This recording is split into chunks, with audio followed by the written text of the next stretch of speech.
Hey cats and kittens, welcome to JanieRock Tries Diets. I am still just sick and exhausted. If you guys follow me, hey, let's have some Coke Zero. If you guys follow me on myfitnesspal, you will know that I have had the virus from hell for the past week. It started out as like a pink eye kind of thing and turned into a in my ears and my throat. It was just horrible. Right now you are getting me from the front camera on my iPhone because I went to film my video this morning and the camera is dead. What the crap? I'm in a weird... Okay, sorry. So my camera was dead this morning when I went to do this. It seems like every time I try to get on the diet video bandwagon, I get really, really sick. So maybe there is some, reason why. There's some cosmic force at work trying to keep me from doing the JanieRock Tries Diet videos. I had a plan. I was going to do the why the U.S. News and World Report hates Whole30 video, where I did all of this research on the science behind Whole30. So I'm going to give you the Cliff's Notes version of that. Are you ready?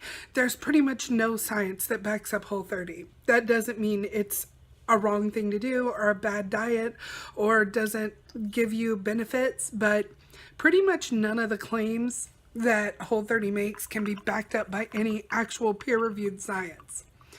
That said, there's a lot to be said for certain people for a gluten-free diet, although if you are non-celiac, what they're saying is that it's probably FODMAPs that are to blame for your GI troubles. And if you have blood sugar issues like insulin resistance, a low-carb diet is probably beneficial, but Whole30 excludes a lot. And it's paleo basically on steroids, and so there's no dairy, and so even if you're following a low carb program, some of the things that you rely on to get your calcium and those things are just eliminated. So it's the reason why the U.S. News and World Report diet rankings favor diets like DASH is that they have a very specific medical claim that they make and they back it up. U.S. News and World Report says that DASH is the best diet. Well, I mean, DASH isn't really primarily a weight loss diet. It's designed to lower blood pressure by lowering sodium intake. But a lot of diets that do meet those criteria get overlooked, like, keto actually can prevent seizures and was the primary treatment for epilepsy and seizure disorders for a long time before the primary seizure drugs that we use today came into existence. So they overlook a lot of stuff. A lot of the dietitians that are on that panel are not looking at the most modern research on diets, because diet research whips back and forth like that. A couple of years ago, they were telling us that saturated fat probably isn't responsible for heart disease. And then there's a more recent study that says that what we substitute for the saturated fats in our diets, when we eliminate those, probably skewed the results to make it look like saturated fat didn't make much of a difference. Honestly, there's a lot of confirmation bias in studies related to diets, and a lot of them are funded sort of by people who have an agenda.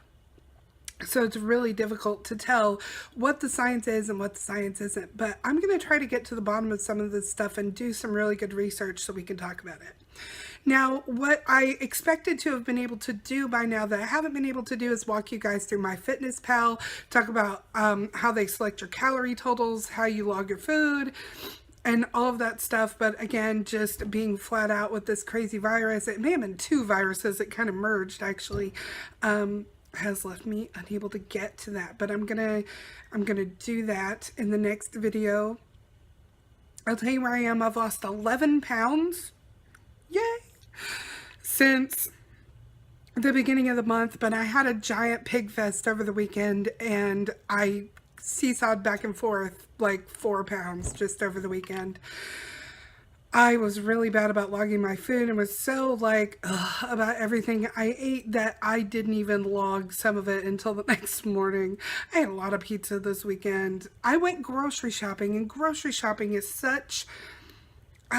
it's such a bad thing to do when you've been down to, like, you know, your last couple meals in the house, and then it's payday and suddenly you go grocery shopping because you buy everything. I mean, it wasn't like I went shopping hungry, but I just wanted to load the house up with food, and I did. And I bought some things that are an Achilles heel for me. One is raisin bread. Oh my God. That's like a childhood comfort food thing. My mom used to buy it when I was a kid, and when we had it, it was a special occasion. So I really enjoy raisin bread. And then another thing I got that is a huge Achilles heel for me is I bought drumsticks for the family and then proceeded to eat a bunch of them. So that's, you know, part of the problem with calorie counting diets is that you can rationalize pretty much everything you put in your mouth.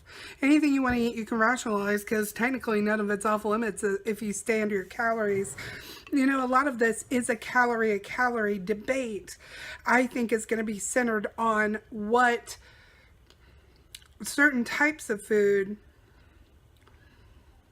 cause in terms of food cravings. And so I think, you know, high calorie, high energy, high carb foods definitely make me crave more food.